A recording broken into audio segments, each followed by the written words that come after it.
We have to talk about Ruth Bader Ginsburg and what follows in terms of this now fight over a replacement. President Trump has said he'll nominate his choice for Supreme Court on Friday or Saturday. He says after the funeral of Ruth Bader Ginsburg. He says he has 5 women under consideration. 2 of them have been getting a lot of attention in particular. Rick, what's your take on this whole battle that now seems to be heating up? It's going to be intense without a doubt. I mean, we all remember how brutally Brett Kavanaugh nomination was, and the stakes are higher this time around. We all know that Mitch McConnell refused to even allow President Obama's nominee in 2016 come up for a vote because he said it was too close to the election, and that was something like 7 months before the election, and now we're less than 2 months, and McConnell is saying, "Oh, we're going to have a vote." So, what are the odds that Trump will actually get a third person placed on the Supreme Court? I would guess they're at least 50%. They could be 60%.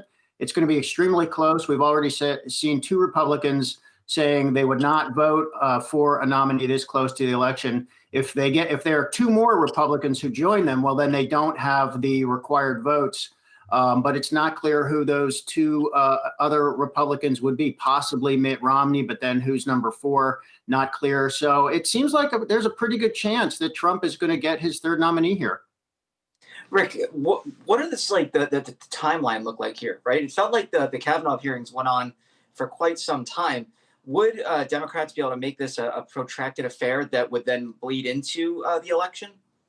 I don't think they have any legislative maneuvers in Congress to do that, but there are wild cards, such as every time there's a Supreme Court nominee, whoever is opposing that nominee starts to do opposition research to find, is there anything negative they can throw out there to try to torpedo the nomination, and then that can generate controversy that drags on. I mean, we did not see the Kavanaugh controversy, with the alleged sexual assault when he was basically in high school. We didn't know that was going to happen until way along in the process. So I'm sure the White House right now is combing through the records of these, supposedly these 5 women to see, is there anything that could become a problem that we're not anticipating? Obviously, I have no idea if that's going to happen. I guess you could argue that the shorter the time frame, the less opportunity Democrats would have to find something. But I guarantee you they're looking right now. Rick, I think we're all tired of polls, but you got to ask, do the polls show who would benefit as far as energizing the base? Is it Republicans? Is it Democrats? Where do they stand? It's really a split decision. So the answer is it's not clear anybody gains an advantage here.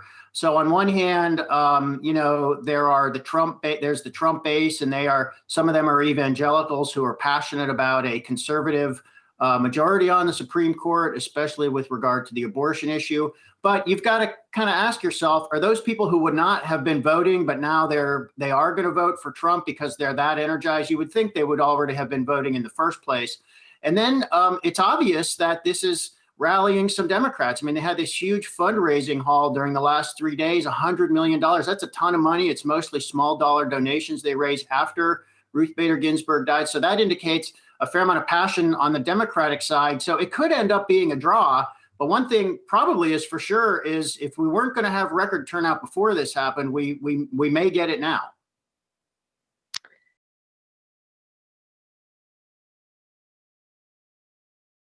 Hey investors, Zach Guzman here. Are you interested in learning more about the markets and getting the latest financial news? Well, then click right here to subscribe to our Yahoo Finance YouTube channel. Get the latest up-to-the-minute market analysis, big interviews in the world of finance, and information on how to manage your money every day wherever you are.